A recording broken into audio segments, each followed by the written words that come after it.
All right, so we're gonna talk about the new album coming out, which I'm so excited, and it's coming out on April 8th. Marcos is a great friend of mine, and we actually did my first album together. It was just a great time, great collaboration, very easy to work with, an amazing musician. And we were really just talking, and we were like, hey, wouldn't it be cool if we did just piano, guitar, and voice, and that's it? And that was on WhatsApp, and he was like, cool, and I was like, cool. And we just began working on the album. He did the arrangement on the guitar and sent it to me, and then I recorded the voice stacks, which we're gonna talk about, and the piano. The piano in this album is mostly just doing details. Sometimes it's playing the bass. There's nothing too crazy, nothing too busy. Yeah, it's gonna be cool. All of the songs in this album are hymns that both Marcos and I love. I'm a huge fan of hymns. I've always loved hymns. So some of these songs have up to 80 different tracks of vocal stacks. And in the vocal stack, what I would do is I would sing the lower note, and then I would just build the chord on top of this note. Son of God and Son of Man, glory and honor. Some of these chords are really big. Sometimes it would be like the whole scale of chords, you know. There's this one chord, it's a double diminished chord.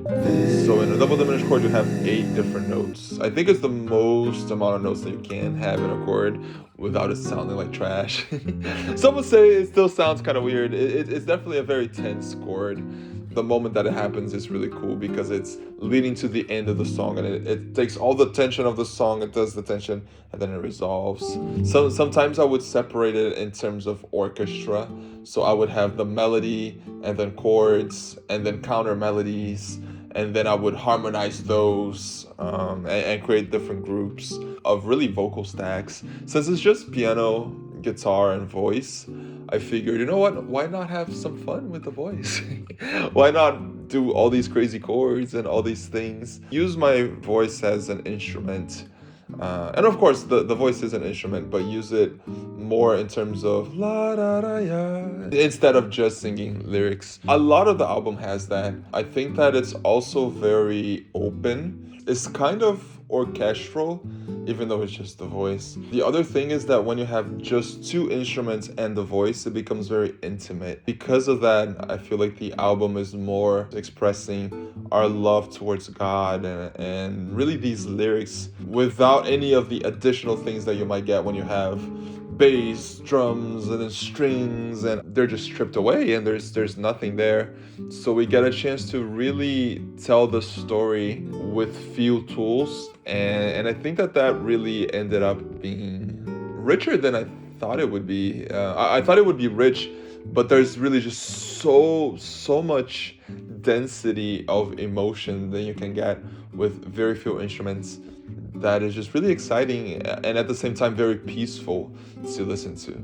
I would say that in terms of lyrics, the song that is most important to me is Espírito de Deus, because that one, Laura did the lyrics in Portuguese and I translated them to English.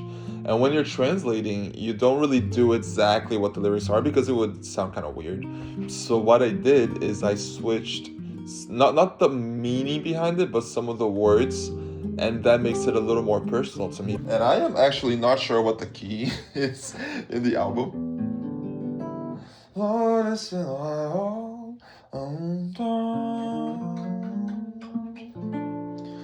Lord, it's been a while as we walk together. Still I go through trials,